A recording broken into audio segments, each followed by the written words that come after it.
各位好，我哋而家喺朗屏嘅港鐵站，會去 B 出口揾返巴士 K66，搭到去總站黃泥墩村落車。落咗車呢，我哋會直行去洗手間先，跟住呢會行返轉頭，沿住垃圾站呢條路落，見到汽車服務公司，沿住欄杆直行。右邊會有條橋嘅，咁我哋就轉右手邊。咁呢度呢有路牌嘅，咁可以清晰見到黃泥墩水塘嘅方向。我哋呢會由楊家村做起步，咁沿途呢會見到一片嘅蘆薈田。行冇幾耐呢，我哋就會見到山徑嘅指示牌。沿黃泥墩水塘嘅方向上，一路上梯級呢會見到好多松樹，地下呢亦都有好多松果。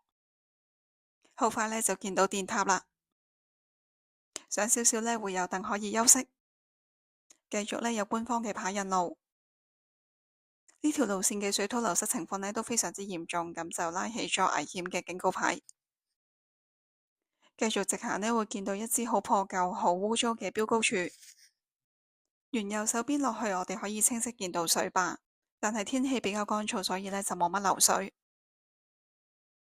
另一邊呢係水塘嘅風光。水壩嘅盡頭呢，我哋向左轉，沿住引水道行，咁就見到條橋仔。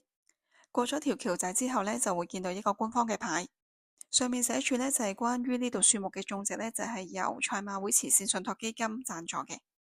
接住落嚟呢，路線比較清晰嘅呢，就係右手邊嘅石梯級。但係由於呢，我哋就係想影游盡石，所以我哋就會行呢一個路不通行嘅小路。咁俾大家睇睇個路況啦，其實都尚算清晰嘅。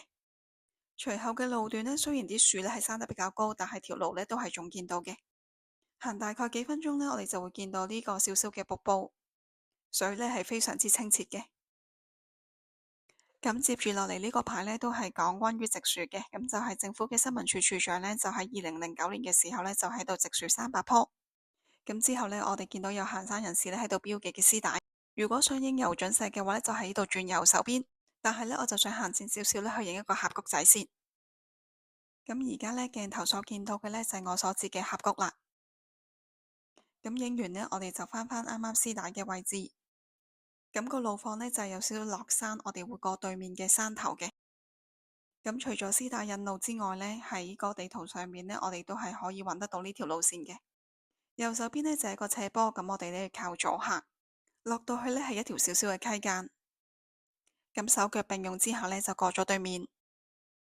對面呢，有修葺過嘅石級，一路行上去呢，係一個山墳。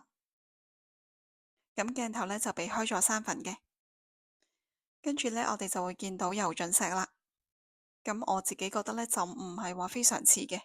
咁呢嚿石呢，都尚算平滑，如果要爬上去影相嘅話呢，都唔會話太危險嘅。影完石之後呢，我哋由另一邊向上離開。咁其實呢，我哋今日行嘅呢，舊徑山呢，就唔係官方嘅山徑嚟嘅，所以呢，離開咗黃泥墩水塘之後呢，一直呢都係冇路牌指示。咁舊徑山呢，呢個名嘅由來呢，傳說就係因為有9條小徑啦，可以上到山頂。咁換言之呢，分岔路係非常之多，喺冇指示牌嘅情況之下呢，就會係好容易迷路嘅。所以呢，如果係冇行山經驗嘅人士呢，就唔建議行呢條路線啦。而且呢，水土流失好嚴重，咁呢都好多浮沙碎石，好容易會跣到嘅。咁當你想用手呢，用側邊嘅樹木借力嘅時候呢，亦都要留意啦。好似呢一棵咁呢，係有刺嘅，咁建議大家呢，就戴翻手套。如果冇乜行山經驗嘅話呢，最好就唔好揀呢條路線啦。今日呢，全程呢，大概會係9公里，需時呢，大概係4個鐘頭。咁中途呢，就係冇補給，亦都係冇洗手間嘅。咁鏡頭見到呢度呢，水土流失呢都好嚴重，比較斜啦，多碎石啦，都好跣嘅。咁原則上呢，都唔係行山噶啦，係爬山。除咗戴手套之外呢，最好就着翻一啲防跣嘅行山鞋啦。咁由於呢一條呢唔係標準嘅山徑呢，所以都冇官方嘅牌。咁呢，就有啲熱心嘅行山人士呢，就用 A4 紙編翻呢個山嶺嘅名同埋高度。咁422米嘅高度呢，望返出去呢，對面嘅山巒呢都係幾靚嘅。11月尾嘅時候呢，都仲有少少芒草。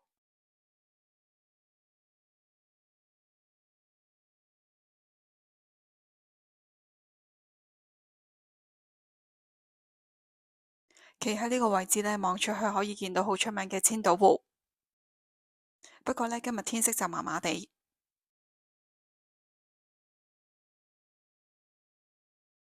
接住落嚟呢，見到呢嚿石呢，有啲似一條魚。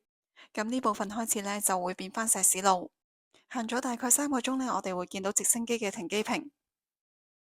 旁邊嘅樓梯呢，行上去會係一個電塔。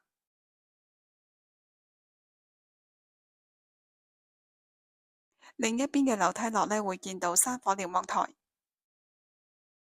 咁呢，根據漁農自然護理署嘅資料呢，喺唔同嘅郊野公園嘅山頂呢，一共呢就設有11個山火瞭望台嘅。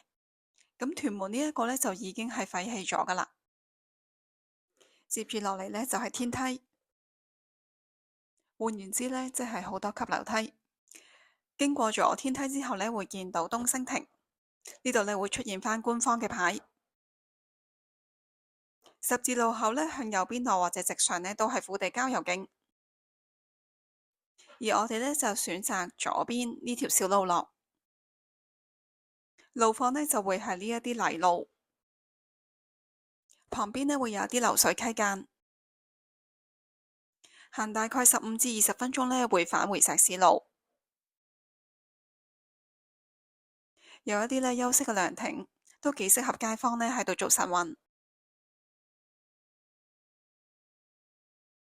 跟住呢，我哋會見到大欖郊野公園嘅牌，呢度轉落去呢，其實就係麥理浩徑嘅第10段，咁亦即係話呢係麥徑嘅終點。咁出返去呢，就會見到大馬路有好多巴士啦，可以出返去市區。行去屯門西鐵站呢，大概係10至15分鐘。咁今條影片嘅分享就嚟到呢度啦，我哋下條片再見啦，拜拜。